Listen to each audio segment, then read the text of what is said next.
What's going on, crew? Dr. Matt here from the Spine Co.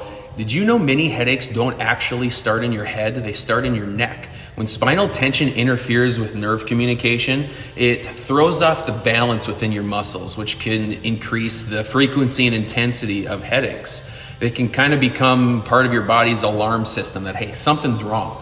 Chiropractic helps restore the motion to the joints, which helps restore balance to the muscles, which can help restore balance to your nervous system. You don't have to live with headaches as normal. Get adjusted, notice the difference. It'll end up being something that you don't regret.